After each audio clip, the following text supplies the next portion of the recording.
नमस्कार, उत्तराखंड बुलेटिन में आप सभी का बहुत स्वागत है। आपके साथ मैं हूं Nalini Pandey. Uniform civil code को लेकर मुख्यमंत्री पुष्कर सिंह धामी ने बड़ा बयान दे दिया है। सीएम धामी ने कहा है कि जैसे ही ड्राफ्ट मिलेगा उसे लागू करने का काम करेंगे। वहीं सीएम धामी ने कहा कि ड्राफ्ट का इंतजार कर रहे हैं और जनता से किया वादा पूरा करेंगे। न्यूज 18 ने मुख्यमंत्री पुष्कर सिंह धामी से खास बातचीत की है।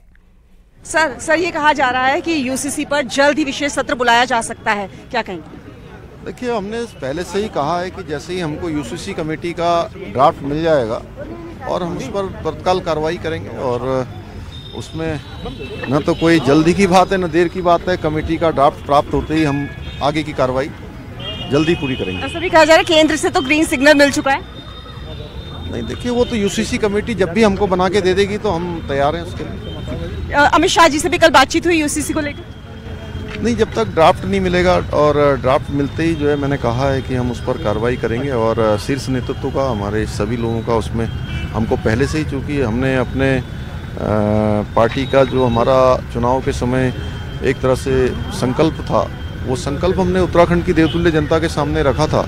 उत्तराखंड की देवतुल्य जनता ने उस पर मोहर लगाई थी। हमारा शीर्ष नेतृत्व भी उसके लिए हमको पहले ही अपना आशीर्वाद दे चुका है। शुक्रिया सर, हमसे बातचीत करने के लिए। मुख्यमंत्री पुष्कर सिंह धामी को आप सुन रहे थे, जो कहते हैं जैसे ही हमें ड्राफ्ट मिलेगा उसे हम लागू करने की दिशा में काम करेंगे। और साथ ही साथ उन्होंने ये भी कहा कि जनता से जो वादा किया है वो सभी वादे हम पूरे करेंगे। कैमरा पर्सन राकेश रावत के साथ न्यूज 18 के लिए देहरादून से Bharti Saklani union. Uniform civil code पर केंद्र के ग्रीन सिग्नल मिलने के संकेत हैं। चर्चा जोरों पर है कि सरकार अगले कुछ दिनों में विशेष सत्र बुलाकर यूसीसी और राज्य आंदोलनकारियों के मुद्दों को सदन में ला सकती है। देखिए रिपोर्ट।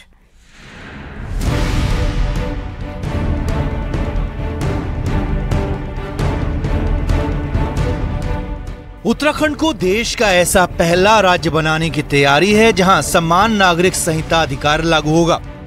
दिल्ली से लेकर देहरादून तक यूसीसी पर कई दौर की मीटिंग हो चुकी है, लेकिन अब खबर है कि सरकार दिवाली के बाद विशेष सेशन बुलाकर यूसीसी बिल को पारित करवाने की तैयारी में। सूत्रों के मुताबिक शुक्रवार को केंद्रीय गृह मंत्री अमित शाह ने भी यूसीसी पर मुख्यमंत्री धामी से बातचीत की है।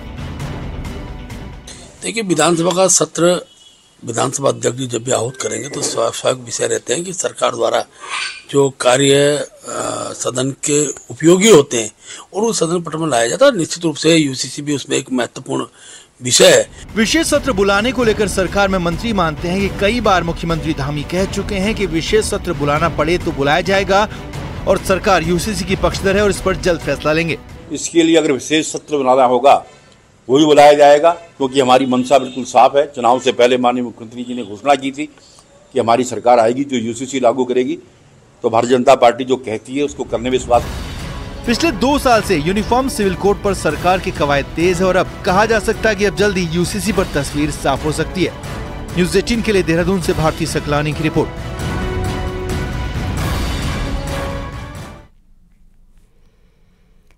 सीएम पुष्कर सिंह धामी ने आज देहरादून के चक्राता रोड स्थित कुम्हार मंडी में पहुंचकर कुम्हारों से दिए खरीदे। साथ ही उनका हालचाल भी पूछा है।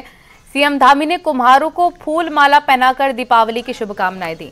सीएम धामी ने लोकल फॉर वोकल का समर्थन करते हुए लोगों से भी अपील की। सीएम ने कहा कि लोग स्थानीय उत्पादों को खरीदें। जो लोग अपनी आजीविका के लिए छोटे कारोबार पर निर्भर हैं, उनका सामान खरीदकर उनका प्रोत्साहन करें।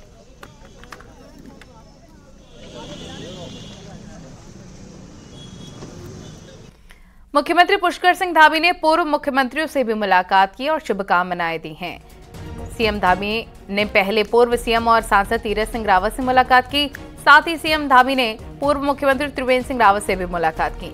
सीएम धामी दोनों पूर्व सीएम के घर आए और वहां पहुंचकर मुलाकात की और दीपावली की शुभकामनाएं दी।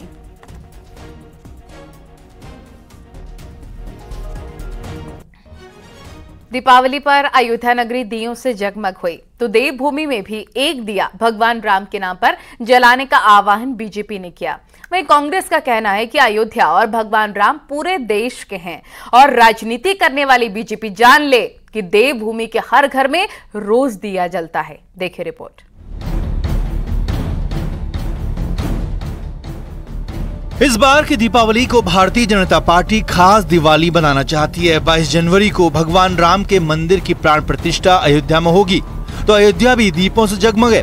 इसी मौके को उत्तराखंड बीजेपी भी खास बनाना चाहती है। बीजेपी प्रदेश अध्यक्ष महेंद्र भट्ट का कहना है कि जनता हो या कार्यकर्ता, दिवाली में एक दिया भगवान राम के नाम का जलाएं और वो अखंड ज्योत 22 जनवरी उस दिन तक जलनी चाहिए जिसका इंतजार 500 साल से है। अपील की है उत्तराखंड देवभूमि के नागरिकों से, अपने कार्यकर्ताओं से, कि दीपावली के दिन जो दीपक जले, अखंड दीपक 22 जनवरी तक आपके घर में जलता रहे और ये संदेश देवभूमि से जाए, इस बात का मैंने पक्ष रखा। राम मंदिर निर्माण बीजेपी के टॉप एजेंडे पर रहा। ऐसे में दिवाली के मौके पर दिए जलाकर बीजेपी लोकसभा चुनाव से पहले एक मैसेज देना चाहती है, पर कांग्रेस का कहना है कि भगवान राम और अयोध्या नगरी सबके हैं। बीजेपी प्रदेश अध्यक्ष को पता होना चाहिए कि देवभूमि में हर घर में 365 दिन दिए जलते हैं। हमारे कमांडर हैं, उन्होंने अगर ये आदेश किया तो डेफिनेटली पूरे जो है उत्तराखंड के लोग, पूरे जनमानस जो है भगवान राम के प्रति आस्था रखते हैं और एक दीपक तो क्या 2-2, 4-4, 5-5 दीपक हम जलाएंगे। अयोध्या में कितने हजारों और लाखों दिए जल रहे हैं, हम उसका स्वागत करते हैं। अयोध्या सिर्फ एक राजनीतिक पार्टी की नहीं है, अयोध्या हम सब की है। लेकिन महेंद्र भट्ट जी को मैं ये याद दिला दूं कि भगवान राम में विश्वास करने वाले जितने भी हमारे हिंदू धर्म के अनुयायी हैं वो हमेशा दिया जलाते हैं, उनके बोलने का कोई फर्क नहीं पड़ता। और इससे भी बढ़कर मैं उन्हें याद दिला दूं कि दिए तब से भी जल रहे हैं अयोध्या में जब से राजीव गांधी ने वहां पर ताले खोलकर पूजा शुरू करवाई। मौका दीपावली का है और सियासत भगवान राम के नाम पर हो रही है और बीजेपी इस मौके पर दिए जलाकर भगवान राम से देवभूमि का कनेक्शन और मजबूत करना चाहती है। न्यूज़ 18 के लिए देहरादून से दीपांकर भट्ट की रिपोर्ट। देहरादून से खबर। 9 नवंबर को राज्य स्थापना दिवस को देहरादून में हुई डकैती के मामले में आईबी ने रिपोर्ट दी है और सूत्रों के मुताबिक इसमें राष्ट्रपति मुर्मू की सुरक्षा में चूक बताई गई है। राष्ट्रपति के रूट से कुछ दूरी पर 9 नवंबर को लूटपाट हुई थी। बदमाशों ने ज्वेलरी की दुकान में लूट की थी और उस दिन राज्य स्थापना दिवस समारोह में राष्ट्रपति शिरकत करने पहुंची थी। पुलिस के हाथ अभी भी खाली हैं। पुलिस बदमाशों को नहीं पकड़ पाई है। हालांकि आरोपियों की बाइक और कार जरूर बरामद कर ली है, लेकिन बदमाशों तक पहुंच नहीं पाए। सीएम धामी खुद इस मामले में लगातार नजर बनाए हुए हैं और सीएम ने जल्द से जल्द मामले के खुलासे के निर्देश दिए हैं। बिहार, वेस्ट बंगाल और अन्य प्रांतों के लिए भी जहां जहां से ऐसे कनेक्शंस मिले हैं वहां के लिए भी आज टीम विभिन्न प्रांतों के लिए आज निकल गई है, कल भी अपने डेस्टिनेशन पर कुछ पहुंच गई है। तो ये डेटा कलेक्शन के साथ साथ जो संदिग्ध इसमें हुलिये भी आए हैं वो भी उनका मिलान किया जा रहा है और जो इसमें हमें इनपुट अपने सोर्सेज से प्राप्त हो रहा है उस पर भी हम काम कर रहे हैं। रुड़की में गंगनहर कोतवाली की सैनिक कॉलोनी में 2 पक्षों में जमकर मारपीट हुई। मारपीट का ये वीडियो वायरल हो रहा है जिसमें मामूली कहासुनी होने के बाद मारपीट हुई। मारपीट में 2 लोग घायल हैं। पुलिस के मुताबिक केस दर्ज कर लिया गया है और वीडियो भी वायरल जो हुआ था उसकी जांच की जा रही है। सभी पहलुओं की जांच के बाद मामले की आगे कार्रवाई होगी। 24 तारीख का एक झगड़ा है, इसमें ऑलरेडी मुकदमा पंजीकृत है बलवे की धाराओं में और अन्य धाराओं में। इन्वेस्टिगेशन जारी है। बाकी वीडियो किसके स्तर से वायरल हो रहा है इसके संबंध में भी जांच पड़ताल करी जाएगी, क्योंकि ये जो वीडियो है ये इन्वेस्टिगेशन का पार्ट है। झगड़े का जो कारण अभी तक संज्ञान में आया है वो ये है कि इस घटना के पहले एक और घटना हुई थी जिसमें कि दूसरे पक्ष का कोई ड्राइवर था जिसके साथ इन लोगों के द्वारा मारपीट करी गई थी। उसका वीडियो फुटेज अभी मिस्ड है, तो उसके लिए हम डीवीआर को कब्जे में लेंगे। उसके बाद इन लोगों के द्वारा आकर के वहाँ पे मारपीट की गई है। रामनगर में कोसी बैराज के पास एक विशालकाय अजगर निकल आया। ये अजगर करीब 20 फीट लंबा, 1 क्विंटल वजन का है। अजगर को स्नेक एक्सपर्ट की टीम ने रेस्क्यू किया, जिसे अब जंगल में छोड़ने की तैयारी है। इतने बड़े अजगर को देखने के लिए वहां लोगों की भीड़ जमा हो गई। अजगर पूरी तरह से ठीक है और जल्द ही उसे जंगल में छोड़ा जाएगा।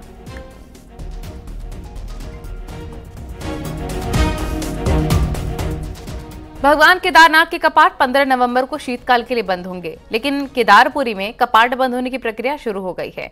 आज भारी बर्फबारी के बीच भगवान केदारनाथ के रक्षक द्वारपाल भकुंड भैरवनाथ जी के कपाट बंद कर दिए गए। अर्चना हवन यज्ञ के बाद दोपहर 3 बजे कपाट बंद किए गए। अब 15 नवंबर को बाबा केदारनाथ के कपाट बंद होंगे। नैनीताल का नाम सुनते ही ताजी आबो हवा और खूबसूरत नजारों का एहसास होने लगता है, लेकिन क्या आपको पता है जितना खूबसूरत नैनीताल है उससे कई ज्यादा आकर्षक यहाँ की मोमबत्तियां हैं, जिनकी दीपावली के सीजन में मांग बढ़ गई है। देखिए रिपोर्ट।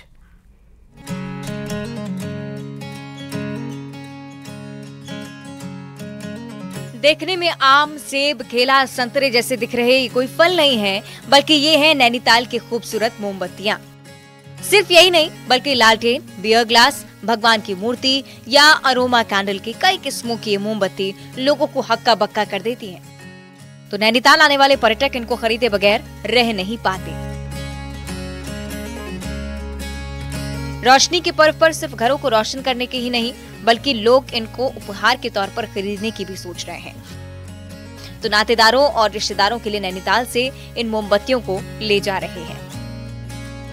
रोशनी का फेस्टिवल है, तो रोशनी में कैंडल जलता है तो रोशनी आता है, और ये कैंडल अगर हर किस्म का बहुत डेकोरेटिव होता है वो और भी ज़्यादा अच्छा लगता है। तो इसीलिए दिवाली के लिए ये सबसे अच्छा गिफ्ट होता है ये कैंडल। रोशनी और भी मन का भी रोशनी बढ़ाती है और सबका सब कुछ में रोशनी डालता है, तो ये तो बहुत अच्छा गिफ्ट है। मिठाई हेल्थ के लिए तो अभी ठीक नहीं है, मगर रोशनी सबके लिए ठीक है। नैनीताल में 1970 के दशक में जलाने वाली मोमबत्ती का कारोबार शुरू हुआ। इसके बाद जर्मनी से मशीनें मंगाने के बाद यहाँ सजावटी मोमबत्तियों को बनाने का काम भी होने लगा। वक्त के साथ इनकी खूबसूरती और निखर कर सामने आई, तो लेकिन सामान महंगा होने और लाइटों ने कारोबार को धीमा कर दिया। हालांकि कारोबारियों ने हार नहीं मानी और ट्री लाइट, नेचुरल दिए, फ्लावर अरोमा कैंडल, फ्लोटिंग मोमबत्तियों के साथ अब एपन और गिफ्ट पैक को भी बाजार में उतार दिया है। हालांकि हमारी वैरायटी तो बढ़ रही है, हम हर साल नए नए कुछ ना कुछ नया लेकर आते हैं टूरिस्ट के लिए भी। इस बार हमने दिवाली के गिफ्ट हैम्पर भी बनाए हैं, अरोमा कैंडल्स हमारी बनती हैं और आपका एपल कैंडल्स बनती है। बहरहाल पर्व रोशनी का है तो मोमबत्तियों की डिमांड तो होनी ही थी, और मौका दिवाली का हो तो पर्यटक इसे एक बेहतर उपहार भी मान रहे हैं। इससे न सिर्फ घर रोशन होंगे बल्कि घरों की सजावट के और भी काम आएंगे। चाइनीज लाइटों ने भले ही इनकी लौ कम की हो, लेकिन नैनीताल की ये मोमबत्तियां आज भी घरों को रोशन कर रही हैं और खास सौगात के रूप में भी ये पूरे देश में पहचानी जा रही हैं। जरूरी है कि सरकार भी मोमबत्ती कारोबारियों को राहत दे ताकि इस कारोबार को और ऊंचाइयों पर ले जाया जा सके। वीरेंद्र बिष्ट, न्यूज 18, नैनीताल। खबरें और भी हैं, लेकिन यहाँ रुकना होगा एक छोटे से ब्रेक के लिए।